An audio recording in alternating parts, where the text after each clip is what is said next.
Hello, guys, and we have some important crypto news for you. You know, Celsius and Alex Mashensky, yes, all of you that lost money it can actually start to withdraw starting right now. Well, at least some holders. Hopefully, you are in that cadre of holders. So, owners of some deposit accounts at Celsius will be able to withdraw 72.5% of their claims.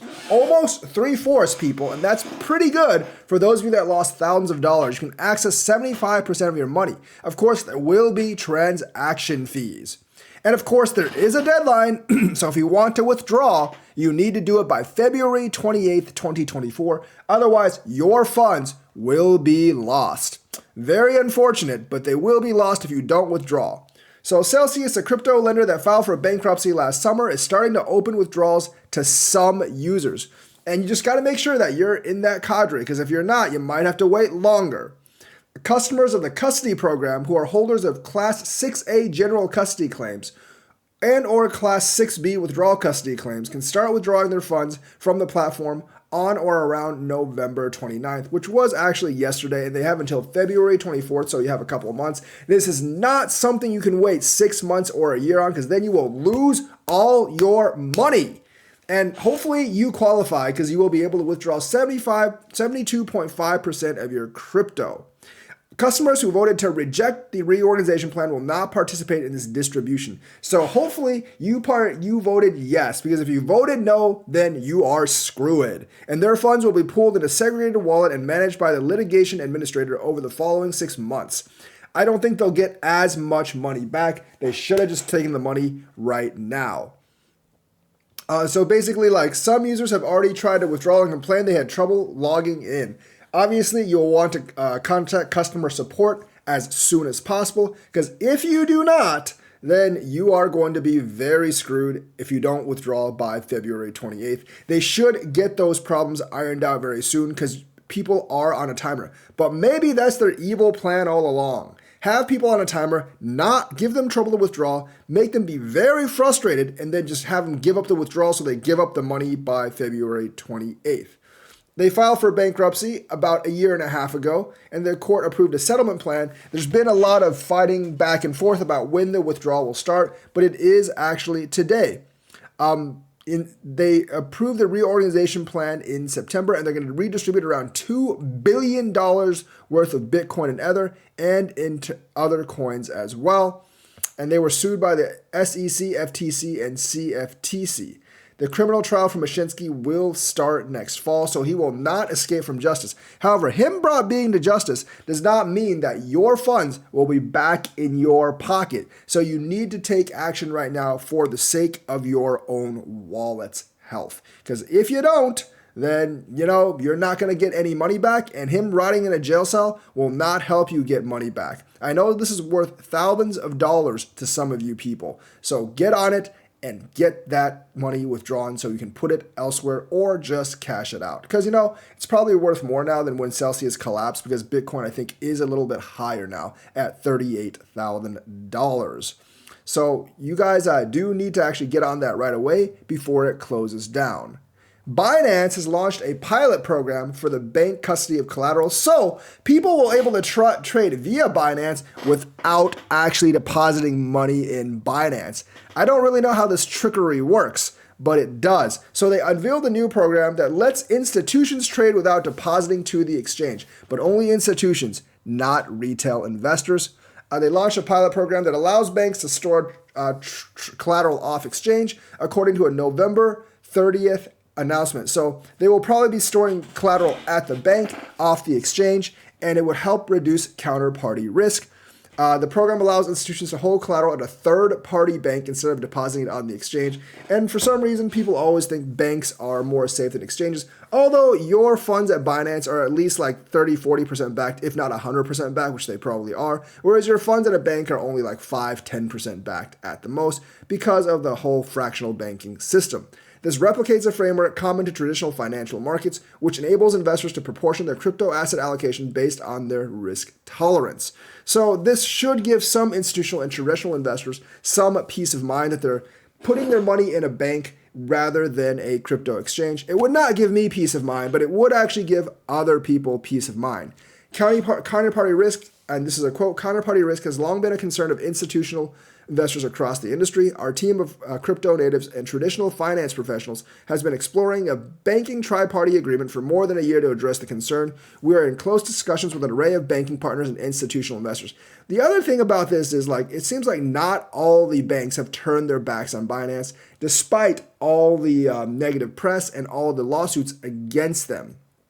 So Binance still can find partners, and they're looking to onboard people without actually depositing money in their bank. That way, like if people have problems with the collateral, they would actually go after the banks that are holding the collateral and not Binance. So Binance does not have to deal with the custody issues, which this actually favors Binance a lot. It might get them out of trouble in the future. And this shows that Binance has no plans of shutting down or collapsing, despite like ongoing lawsuits against it in the Philippines and maybe Thailand as well.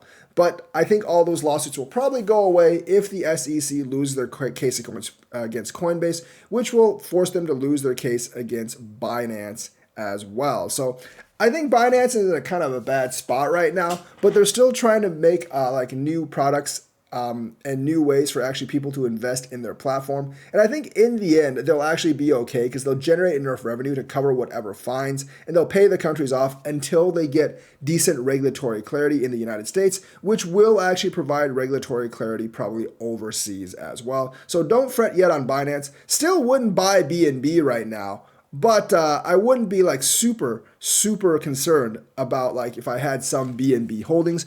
I probably would redistribute some of them if you're really heavy in BNB, but if you just have like 10-15% of your portfolio in BNB, I probably wouldn't worry about it too much. In the United States, you might want to trade out just because you don't really have liquidity to actually cash out on that BNB, but if you're international, I really wouldn't sweat it that much right now.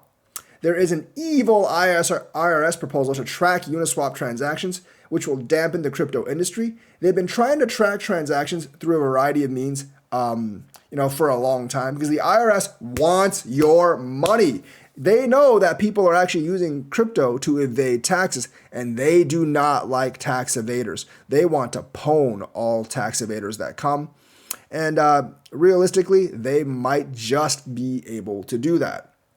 So the IRS proposal to track your Uniswap transactions will dampen the crypto industry. Thanks to the IRS, your favorite decentralized exchange may need to begin asking for your address, birth date, and other personal information beginning in 2025. But I don't really see how DEXs are going to do that. I suppose before you swap, they would need to ask, but since if they're truly decentralized, how would they actually implement that? Is that even possible? Or is this just a way for them to kill DEXs in the United States? That might be the overall plan, to kill DEXs in the United States, but they should know that people will actually use VPNs to do this.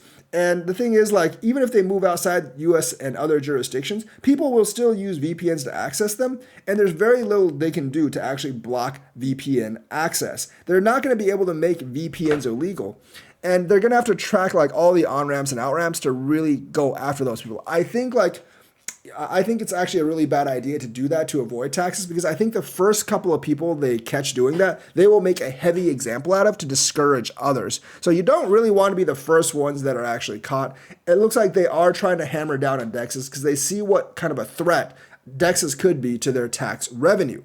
So they're considering a proposal that would have sweeping consequences for the crypto industry. Investors should be concerned because it would significantly impact the way that individuals, both inside and outside America, are allowed to engage with digital assets.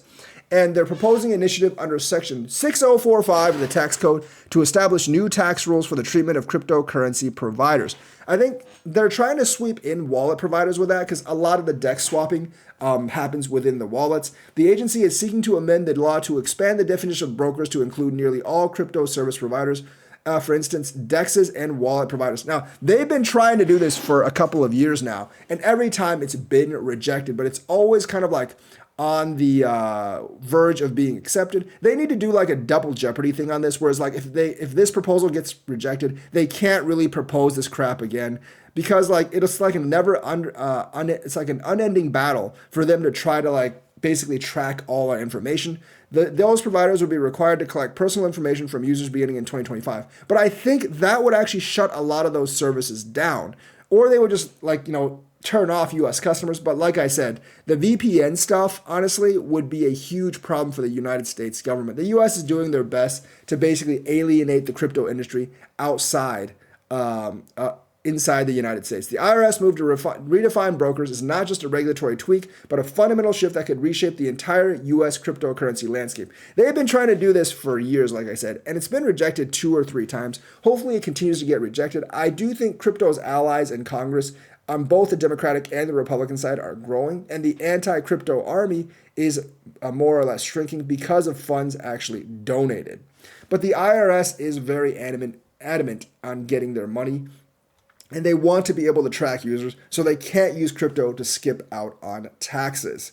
So like for starters, for users and investors in cryptocurrency space, this change could translate into increasing reporting and compliance obligations, rolling back the anonymity and flexibility they currently offer users. And this could actually violate some like privacy clauses in the Constitution. We will see how this rolls out. I think with our current composition of Congress, this won't pass and this won't really get any steam. But maybe in the future they could actually get steam. But I think like the further we get along in the future, the less likely this proposal will actually pass. So that's the news for today. Let me know what you think. Like and subscribe, hit that bell notifications button, and I will see you guys next time.